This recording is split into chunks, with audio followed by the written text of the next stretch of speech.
जी mister Aqib, तो अभी मैं आप as a safety officer Saudi Arabia में आए हैं।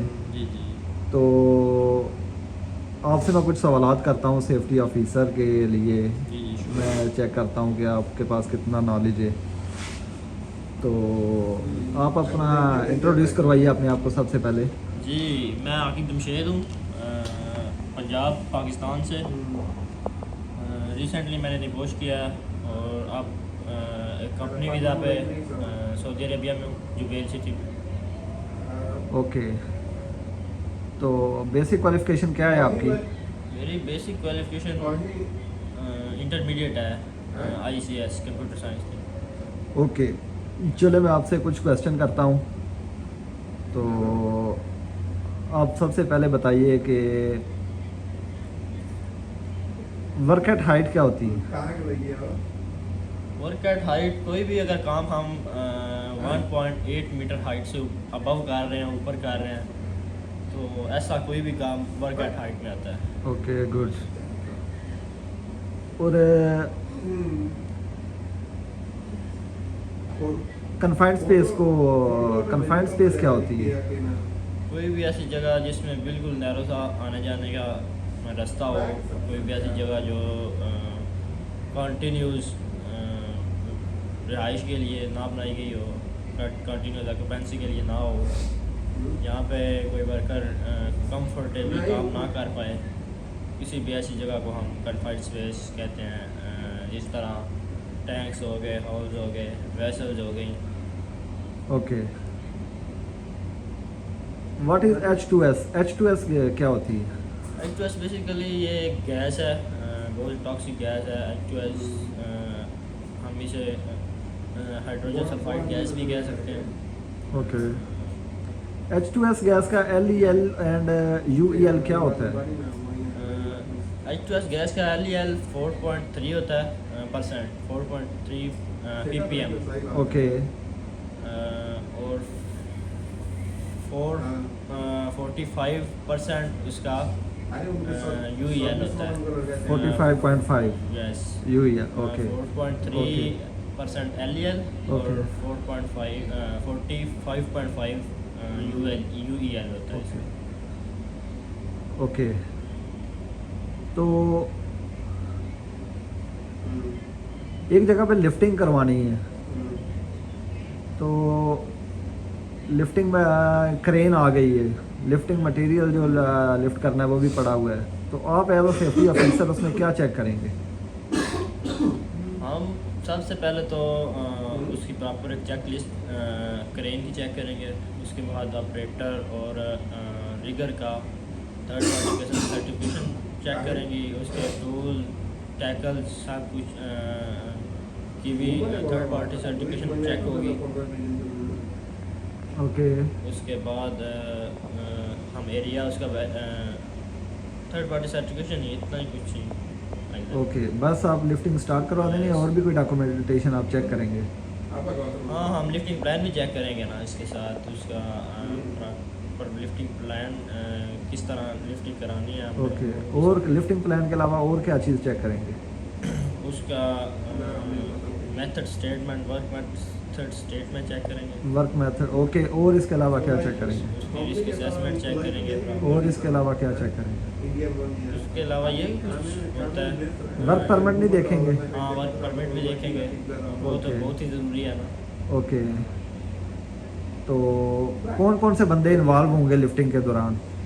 लिफ्टिंग में लिफ्टिंग ऑपरेटर होगा, ओके रिगर होगा, ओके, फ्लैगमैन होगा, उसके साथ सिर्फ सुपरवाइज़र होगा। कौन सा लिफ्टिंग सुपरवाइज़र सुपरवाइज़र, होगा? लिफ्टिंग सुपरवाइज़र होगा। ओके उसके बाद सेफ्टी ऑफिसर होगा। Okay okay, yes.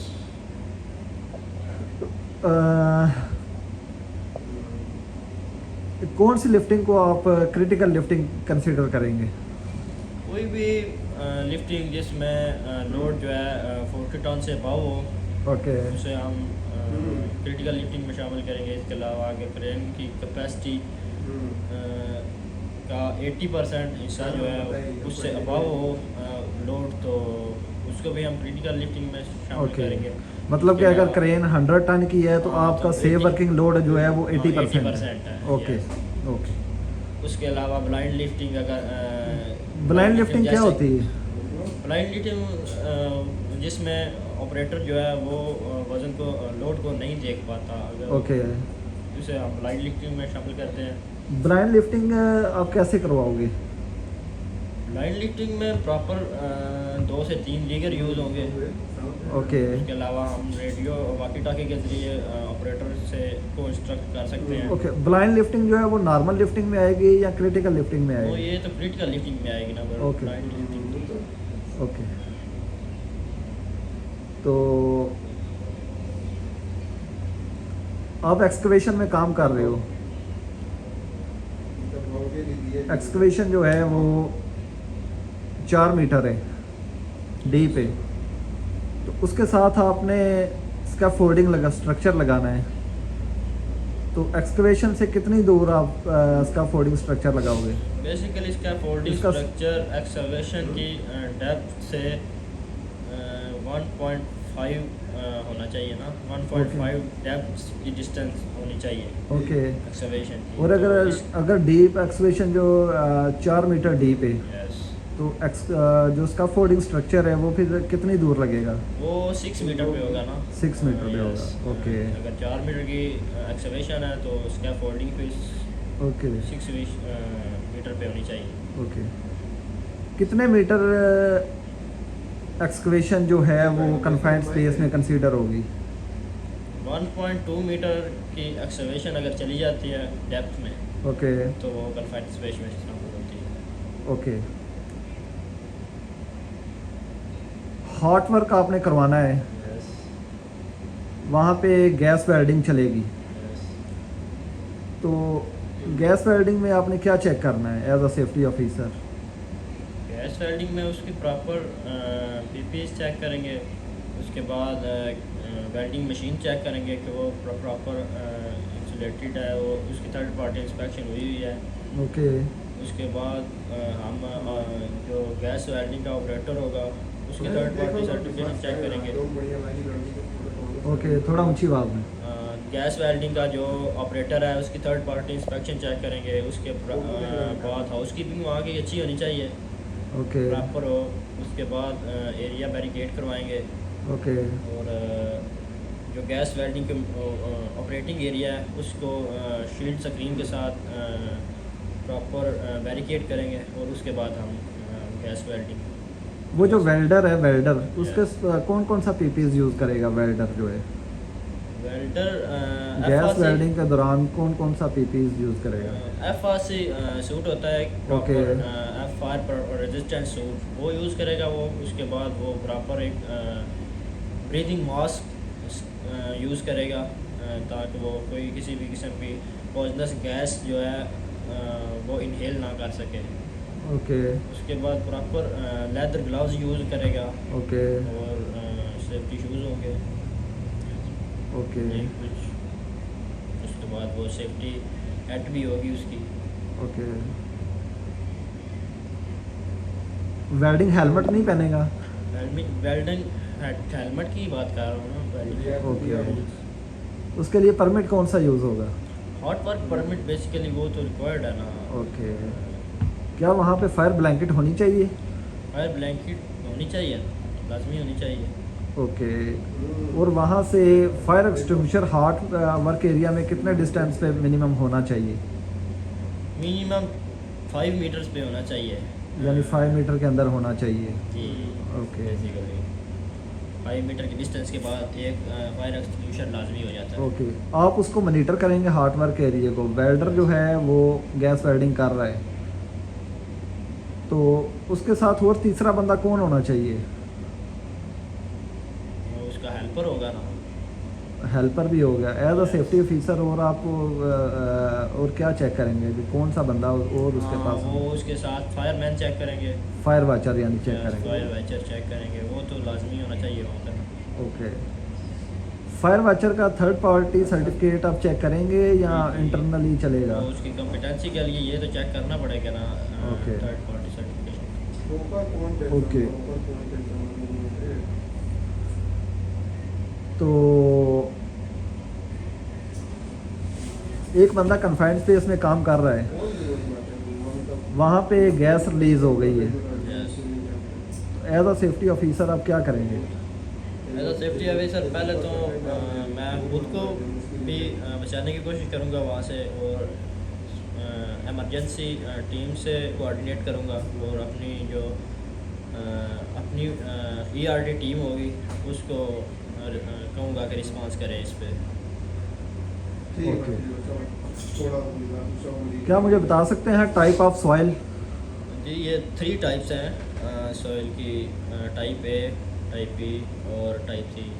Type A तो मोस्ट कंबस्टिबल कंपैटिबल है ना, सबसे जो अच्छी टाइप है वो टाइप A है, और टाइप C जो है वो बिल्कुल रेतली ज़मीन जो है उसको हम टाइप C में ओके। डिवाइड करते हैं। आप एक्सकवेशन करवा रहे हो तो आप टाइप ए का जो एंगल है, स्लोपिंग एंगल, वो क्या रखवाओगे? टाइप A अगर रॉक है, बिल्कुल चट्टान है, तो उसका 90 होगा, ओके। और अगर टाइप A जो है उसमें कुछ शामिल है, अलावा इसके रेत शामिल है, तो फिर उसमें हम उसका 54 रखेंगे। ओके, अगर क्लास बी है तो? क्लास B में 45 होगा, और क्लास C में 34 होगा okay. Angle, 34 degree. What is benching? Benching excavation को महफूज करने के लिए यूज़ होती है, टाइप है इसकी, जिसमें हम इसके प्रॉपर स्टेप्स बना देते हैं एक्सकवेशन के, ओके। ताकि कोई भी केविंग का हादसा ना हो सके या कोई फॉलिंग ना हो। ओके।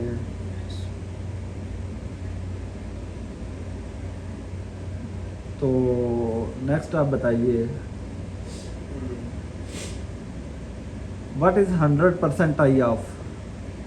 100 पर ये फुल बॉडी हार्नेस में यूज़ होती है बेसिकली। ये ये फुल टर्म है बॉडी जो? हार्नेस की जो लैंड यार्ड होती है, उसको 2 लैंड यार्ड होती हैं साथ में, उनको उन दोनों को अगर हम एक इंकरिंग पॉइंट से इंकरेज कर देते हैं तो उसे हम 100% टाई ऑफ बोलेंगे। अगर एक होती है तो वो 50 में तक आ जाएगी। What is anchor point? Anchor point कोई भी ऐसा पॉइंट है जहाँ पे हम अपना फुल बॉडी हार्नेस अटैच करते हैं, ओके। या फिर कहीं पे लाइफ लाइन को अटैच करना है, तो वो ओके। जहाँ पे वो अटैच होगी उसका what is life line? Life line ये एक फॉल प्रोटेक्शन ही है, एक किस्म की डिवाइस है, फॉल प्रोटेक्शन डिवाइस, ओके। जो वहाँ पे यूज़ होती है। अगर हमारे पास कोई इनकरिंग पॉइंट नहीं है ओके। तो हम इस रूप को यूज़ करेंगे, लाइफ लाइन है जिसे बोला जा रहा है डिवाइस है, ताकि हम वो फुल बॉडी हार्नेस अपना अटैच कर सकें।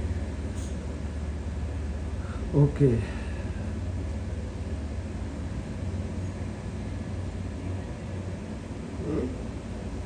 तो नेक्स्ट क्वेश्चन आप बताइए, जी जी।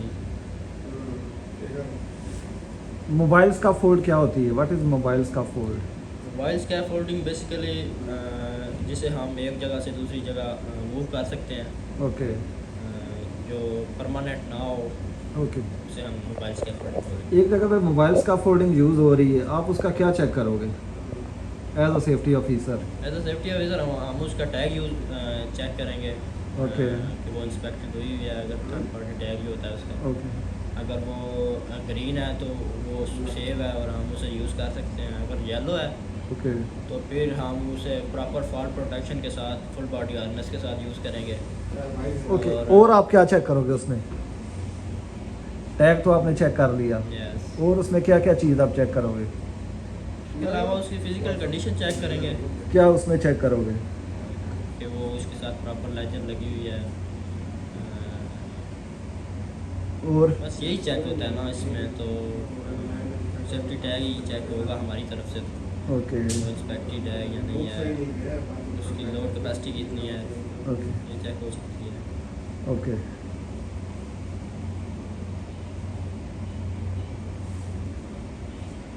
लैडर जो लगती है, लैडर यस। एक्सकवेशन में या एक्सकवेशन में, तो उसका क्या स्टैंडर्ड है, कितने एंगल पे लगाते हैं लैडर को? लैडर को कहीं पे भी लगाना है, अगर हाइट पे के लिए लगाना है उसे, या फिर उसे एक्सकवेशन के लिए लगाना है, तो उसकी 4 to 1 मीटर डिस्टेंस होनी चाहिए, यानी कि उसका एंगल इस हिसाब से बन जाता है 75 का डिग्री का 75 एंगल होना एंगल। चाहिए, उसका लाजमी होना चाहिए, ना इससे बाव हो और अगर ना आपने ही। लैडर यूज़ कर रहे हो, कोई वर्कर Yes. लैडर यूज़ कर रहा है, वो ऊपर जा रहा है, तो उसके बॉडी के कितने पार्ट्स उसके साथ टच होने चाहिए? 3 पार्ट्स टच होने चाहिए, यानी कि एक हैंड या फिर एक फुट जो है वो आज़ाद हो सकता है हमारा इससे। इसके अलावा हमारे 1 फुट और 2 Okay. हैंड्स अटैच होने चाहिए। What is line of fire?